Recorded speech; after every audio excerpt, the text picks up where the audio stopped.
Okay, two-hand tapping. Maybe not to everyone's taste, but there's lots of things to think about. So, trying to think about things that you can do with it that aren't maybe necessarily what immediately comes to mind.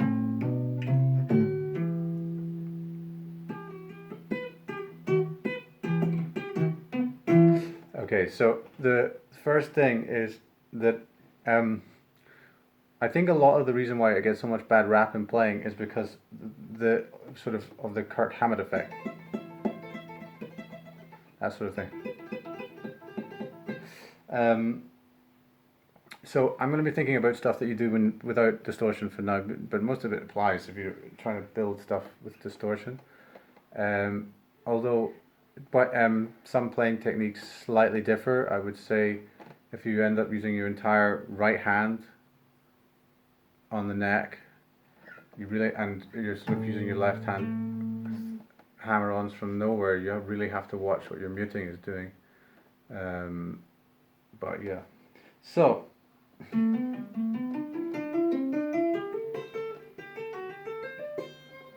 first thing is to just think about a little bit about what we normally do, tapping, which is sort of digital patterns, I think what people call them.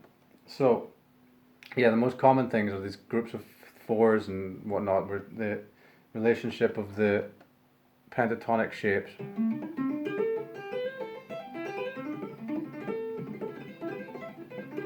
produces things that you can play really fast.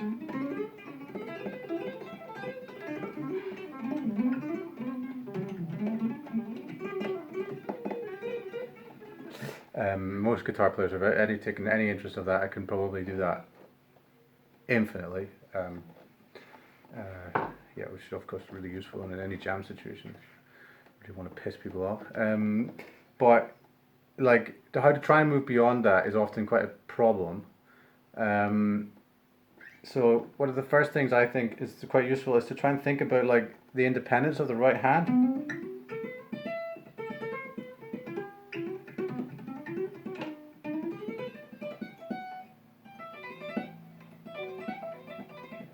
Because if you can do this,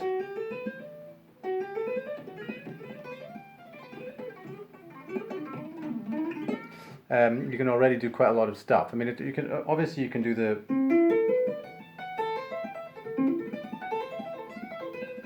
sort of stuff, which is actually great for building lines. Like if you want to build like stuff that's, I mean, there's a lot that you can do if you're really interested in things that are sort of fusiony, that is in the kind of Holdsworth,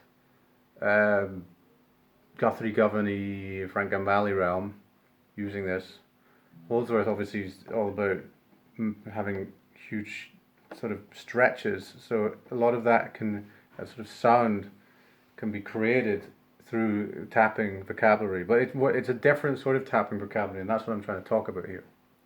So that's just, yeah, did I mention starting on an A minor chord? Let's just do that from the point of view of simplicity. That's what we're playing over, yeah?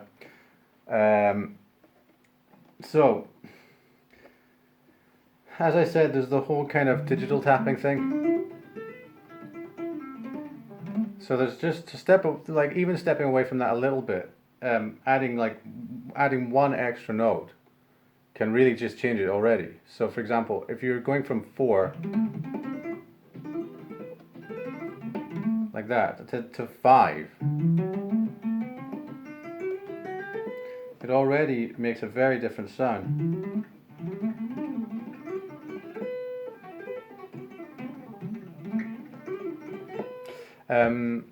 Like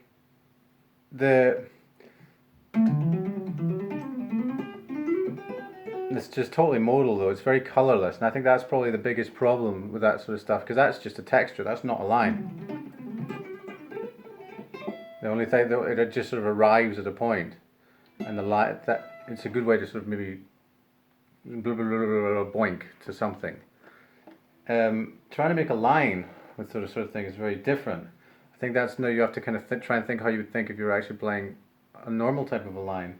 If you're playing a bebop thing, or for me, doing play a lot of gypsy jazz and classical music, other things, bluegrass as well.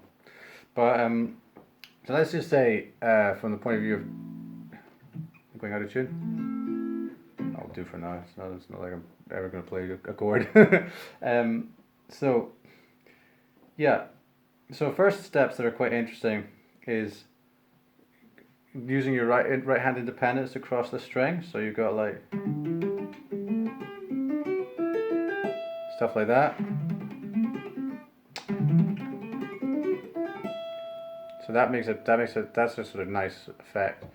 Again, it's still quite digital tapping sort of stuff. What becomes more interesting is when you actually start to move, like say, like change to play out. So like something like this.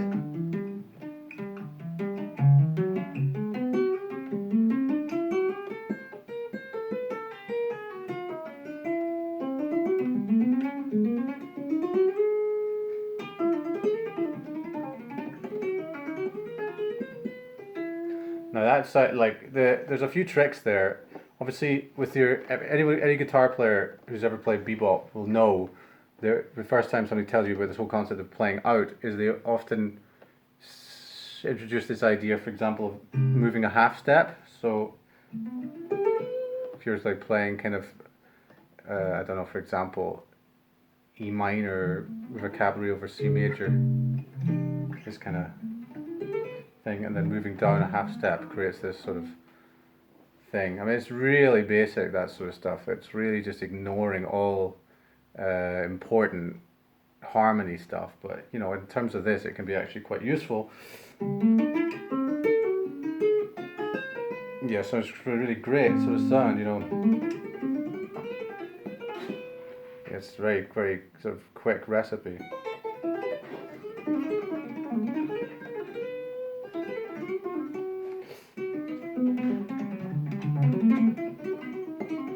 No, but you can go a bit further, you know, like actually making the specific harmonies. So you have like, so for example, like let's just say I want to do something with upper structures, like so I want to make a sort of this kind of sound on the top. So like this is going to be quite crazy. So if you start with a normal A minor.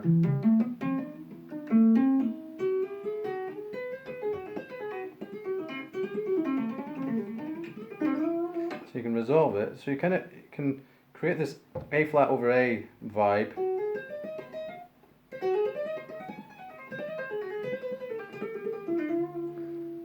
Nice.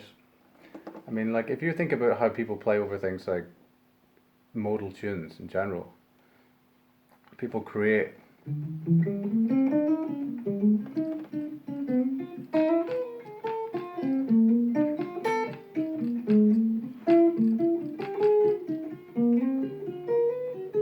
all these little bits or whatever, adding extra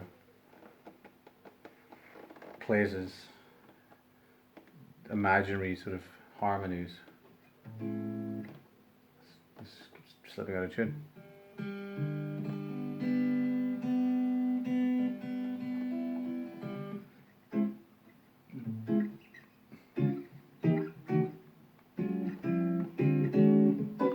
These sorts of things that then you could kind of do. So when it comes to that doing, let's just like roll that back a little bit to what you can do with that in terms of tapping. Back to our A minor. So like if we think about maybe starting with an arpeggio, let's do here. Arpeggio, A minor, root third, E, I was just going for note names. That's how I play. I don't know fret numbers. It's like A, C, E, G. A, C, E, G, C sharp minor arpeggio. So that's pretty crazy. And then go to the B flat minor arpeggio. So you got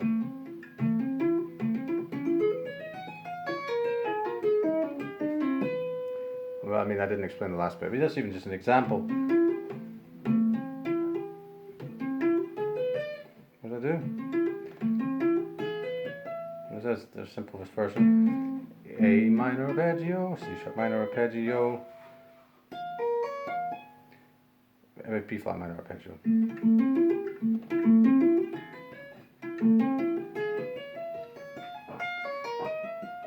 Now here's the thing that's really interesting. Whenever you go to take a side step like that, like these upper structures, not upper structure, what I'm saying, enclosures are really useful in through hand tapping. Because for example, if I go, so I'm going like, I can get back into the key I'm in. So if I was playing, I'm in my kind of A minor harmony, go to a B flat kind of B flat 7 harmony.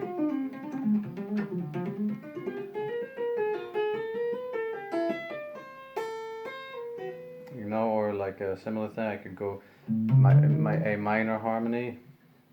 Let's see, how am I going to do this? And then maybe I'm going to go to a, let's say, an A flat kind of sound.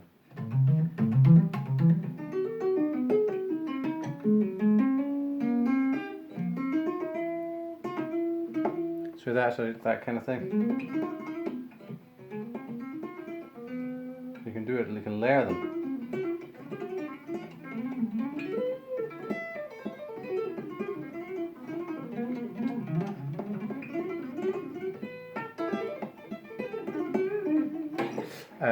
So there's some pretty cool ideas.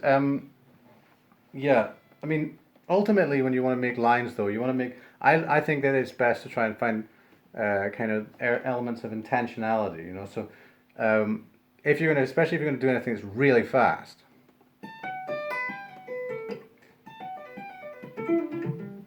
If you go something like.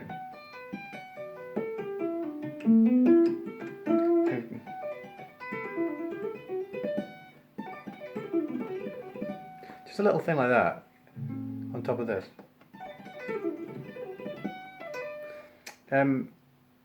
Like throwing in something chromatic. I don't know, how would I go about it? Let's make it quite interesting.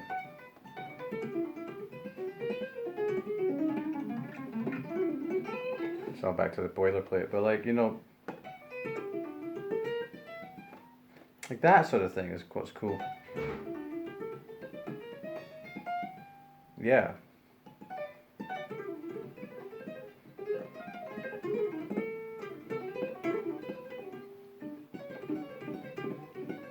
So that's some ideas about lines. I mean, I'm going to go to when I've sort of.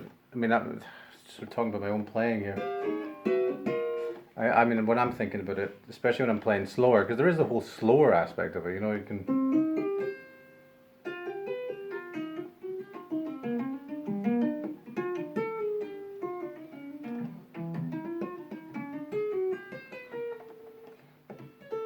There's no reason you can't play just any normal line. You know, if you're playing something like Solar, this is the beginning of that.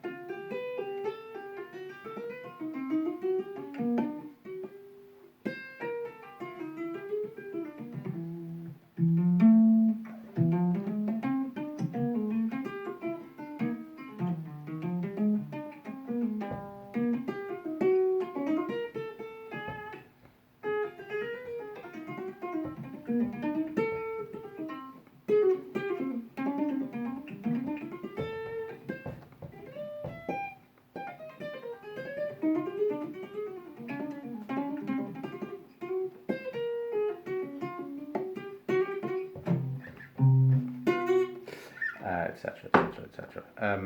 It doesn't necessarily always lend itself. I mean, I don't think I give a very good example of that there, but it can.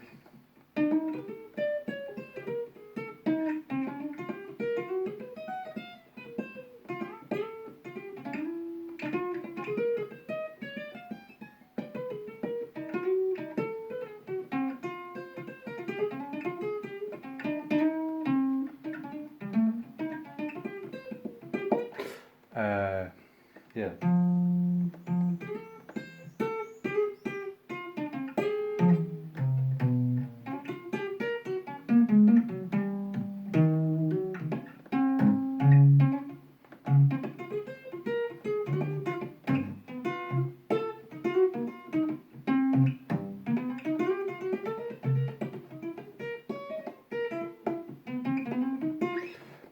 etc., etc. But other things you can do, quite interesting,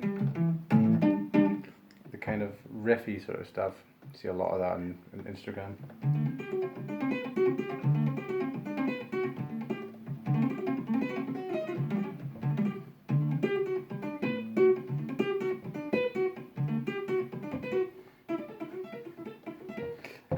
Cool thing, quartal voicings, like this. I like this.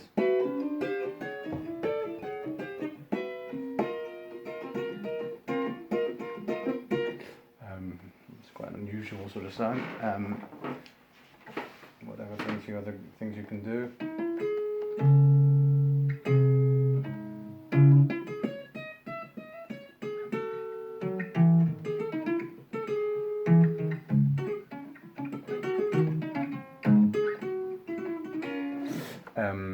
You're into classical harmony, that sort of thing.